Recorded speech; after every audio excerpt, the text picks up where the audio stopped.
अहिले प्रधानमन्त्री बालेन्द्र शाहको खेदो खन्ने मानिसहरूको लड्को मैले धेरै देखिरहेको छु। जब केपीको सरकार थियो कसैले पनि चाइचुक एक शब्द पनि बोल्न सकेका थिएनन्। अहिले बालेन्द्र शाह आएको 2 महिना पनि राम्रोसँगले भएन।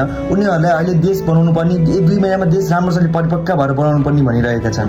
बालेन्द्र शाहले गाँजा खाउन्, ट्याब खाउन्, ड्रग्स खाउन्, जेसुकै खाउन्, तर देश बनाउन्। किनभने पहिलेको सरकारले देश यति लुटे पैसामा यति लुटे एक थरको पनि केही देश बनाएका थिएनन्।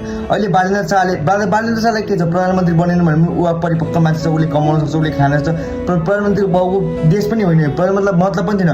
ऊ आएको हो देश बनाउनलाई, हाम्रो देश धेरै डुब्यो भनेर बनाउन आएको हो, बुझ्नुभयो नि। र अर्को रहनु भएको छ हर्क सामाङज्यू, जो समष्टि पार्टीको अध्यक्ष हुनुहुन्छ। उहाँलाई देश बनाउनु भन्दा पनि बालेन्द्र शाहको खेदो खन्न मात्रै आउँछ। मैले सामाजिक सञ्जालमा देखिरहेको हुन्छु, हरेक टाइम बालेन्द्र शाहको मात्रै खेदो खनेर आउँछ। न स्ट्याटसमा खेदो खनेर आउँछन्, सांसदभित्र खेदो खनेर आउँछन्, जहाँ पनि खेदो उहाँको मात्रै खनेर आएको हुन्छन्। उहाँलाई देश बनाउन के मतलब छैन, सिर्फ खेदो खन्न मात्रै बालेन्द्र शाहको मतलब छ उहाँलाई। म त्यही भएर भन्छु बालेन्द्र शाहलाई अलिकति टाइम दिउँ, 1-2 महिना होइन 1-2 वर्ष दिउँ, किनकि देश बनाउन टाइम लाग्छ। म त यही नै भन्छु, जय देश जय घन्टी।